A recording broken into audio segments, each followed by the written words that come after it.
that NNAMDI KANU is being held hostage on behalf of the famed unity of Nigeria. That's what it's all about. It's as simple as that. If you mention his name in certain circles, they don't want to hear it because they feel like he threatens the real estate called Nigeria. And his Igbo makes it worse because Nigeria's DNA hates the Igbo for attempting, in the 60s and, towards the end of the 70s to leave. Yes, good morning, good afternoon, and good evening, depending on wherever you are watching us from. This is an analysis of politics on the street. You can subscribe to our YouTube channel, like our videos, share, comment for more political discourse. You can subscribe to our YouTube channel, like our videos, share, comment for more political discourse. Yesterday, via a video going viral, omoleye SOWORE, in interview he made with Arise TV, has alleged that Igbo leaders, Igbo governors, or NNAMDI are the people behind the illegal detention of NNAMDI KANU. He said that the Igbo leaders does not want NNAMDI KANU to be free. Simon Ekpa have come up publicly to have said something of this nature, sir. How will you react to the Igbo leaders that still don't want NNAMDI KANU to be free, sir? I take an exception from some of the things SOWORE said. I'm not going to put the Ohaneze in question in this context because this is not an issue that concerns Ohaneze. I'm going to look at it from the perspective that SOWORE said that the release of NNAMDI KANU was as a result of the estate called Nigeria, and the hatred is in Nigeria's DNA. That's what he said, and I'm going to take it up. I'm going to take it up from there. How come? If you went back to history and look at how the Lugard described the three major tribes of Nigeria, look at the one he wrote about Igbos. Look at the one he wrote about Yorubas. Look at the one he wrote about Hausas. By the time you look at those write-ups, on specific ethnic groups in Nigeria as at that time, the one for Hausa, the one for Yoruba, the one for Igbo, you will understand the meaning and the reason why that Igbos actually own Nigeria. One, he said a Yoruba man is a very dishonest person. That's Lord Lugard. Lord Lugard, yeah. Okay. And now Hausa man does not know left and the right. Mugu, low mentality. The Igbo man, you cannot remove that word industrious from that tribe, even though they may think they are rebellious because they are Republicans. Go and cross-check the facts. Then the fact is this: who is now a Nigerian? Who is now more Nigerian? So, and I'm coming. Are you saying other tribe are superior? Sorry, other tribe are inferior? Yeah, I am making reference to what Lord Lugard said, and of course, the interview granted by omoleye SOWORE, that the hatred of Igbos. Didn't you understand that word? I do. In their DNA. David, go look that word. Can you actually interpret that word? In their DNA. You know what DNA means? It is in the foundation. It is in the blood of every Nigerian that are not Biafrans. They have deep reservation for Igbos. And the question is, what actually did Igbos do against Nigeria? I think Nigerians, it's high time they come up with a response to what SOWORE said, and it's not something that can be taken down or be swept under the carpet anymore.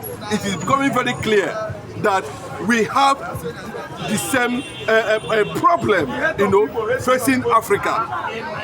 And the fact is still remain that SOWORE at this point in time, saying that the reason why NNAMDI KANU has not been released is because of the hatred the remaining tribes in Nigeria have for Igbos. That's the reason. It's not as if NNAMDI KANU committed an offense. But see, he also specified that some Igbo leaders too are also behind the attention, legal detention of I stand to tell you very correctly that every Ohanese means every Biafran. That's the meaning of Ohanese. Ohanese means every Biafran, both the ones unborn. Ohanese means every Biafran. The meaning of Ohanese is that everybody is a king.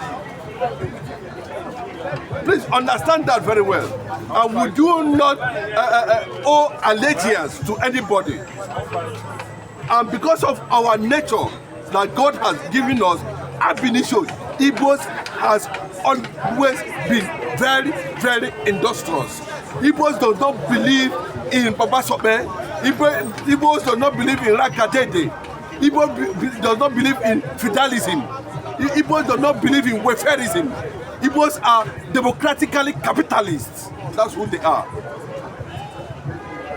So when you talk about Ohanese are also Biafrans. And I have not seen anybody in Ohanese that has denied their identity, that Biafra did not go to war. Anybody within that geographical location that experienced war is a Biafran. There's no how you're going to take it. Whether they are on the side of the government or not, they are Biafrans. Whether they are supporting NNAMDI KANU or not, they are Biafrans. And how many are the Ohaneses as a body, as a group, as a pro-Igbo group, as a pro-cultural Igbo group? That is not correct. I stand to tell SOWORE that is not correct. The fact is that the Northerners and the Yorubas were behind the illegal detention of NNAMDI KANU. The fact is this, that Judicial also are playing to the gallery of the Northerners and the Yorubas who feel that they need Igbo to build their estates. But sir, now, some persons are also of the view that the governor of Imo State is also part of the people that I don't want NNAMDI KANU to be let off the hook. And it's an Igbo man, sir. I'm not going to put anybody in this interview. I'm not going to put any Biafran in this interview. You go and read the book written by Femi Adesina.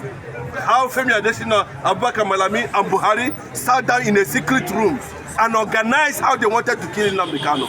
Was there a Igbo man mentioned there? We didn't see any Igbo man there. But sir, some persons have also alleged that the current governor of Imo State, Hope Uzodinma, is also the brain behind the arrest and then now the arrest and the legal kidnap of NNAMDI KANU from Kenya to Nigeria, sir. That is absolutely unbelievable.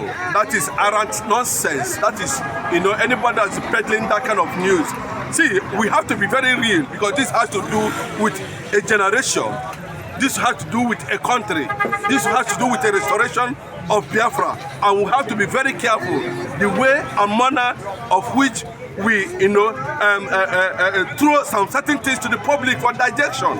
I cannot feast on that kind of issue, saying that one governor from Imo State, talking about Hope Uzodinma, was also part of. That is rubbish. That's why they flew everywhere that Ifanyoba's plane, jet, was what they used. But today, Ifanyoba facilitated, are you hearing me? Facilitated Nkechi's NNAMDI KANU's wife visit to DSS. Then how are you going to justify that? I have watched on several fora, on several medium, electronic medium, where Senator Ifanyoba came out publicly, to put it very clear that he was not part of it. These are just bare propaganda. There's no substantive evidence in that regard. Okay, but sir, now that SOWORE has said that Nigeria as an entity hates Igbo now, don't you think it is not good for you to generalize just because some few individuals are holding on to Nnamdi Kanu? Now, do you think the whole of the Yoruba and the whole of the Hausa hate Igbos? The representatives of the caliphate in Nigeria are the ones holding Nnamdi Kanu. The Fulani stooge in Nigeria, the Fulani empire in Nigeria, the Islamic terror, the Sunnis and the Shiites are the one. The people who wanted to create a kind of conquest, who want to take over Nigeria, are the people behind what is happening to Nnamdi Kanu currently now. And of course, you cannot really tell from the Yorubas and from the Northerners themselves, because 80% of Yorubas are Muslim related, are Islamic, they have believed in Islam, and they are in the same level. That is the truth. If there's going to be any form of conquest, do you think that you are going to experience any kind of resistance from the Southwest? No. Unless the Christian community in Southwest are able to sit up or possibly divide Southwest, let Muslims stay on their own, let Christians stay on their own in Yoruba nation. But that's the fact. You cannot take it away. During the Nigeria-Biafra war, what happened? The Yorubas were here drinking beer, celebrating. There was no war in Southwest. Even though the Biafra soldiers entered Southwest, they never killed anybody. Their aim was to get to Lagos and harmonize things. But you can see the kind of decisions that were taken, even though at a point I wouldn't agree. But at the point, because of certain things, he pretended that all is well. But at the end of the day, he still fell back to who, naturally, what is in their DNA, to who they are. Okay, sir. Lastly, before I let you go, sir, do you think that is the reason why Justice Binta Inyako have refused the judge presiding over the case of Nnamdi Kanu? She has for one pronounced that Nnamdi Kanu is not guilty. Now, do you think it's still the reason why there's some influence and then interference from the presidency not to let Nnamdi Kanu off the hook? That is the lack of. Why didn't the judges resign after finding out that the federal government have refused to obey the court order? Why didn't he resign? He's supposed to resign. If they are making mockery of the Nigerian judiciary, they resign. Throw away your this and let posterity, judge you. But it never happened. Okay. What did it never happen? Tinubu, who is also a Muslim, came to power and asked that Nnamdi Kanu go through the court process again, until the US started shouting that is this the kind of judiciary that operates in Nigeria? Is that the way that the legal system operates in Nigeria? Why would Nnamdi Kanu be singled out for this kind of rascality, judicial rascality? It's unacceptable. It is unacceptable. You've listened to our guest on this platform. He said it is unacceptable. You can subscribe to our YouTube channel, like our video, comment for more political discourse.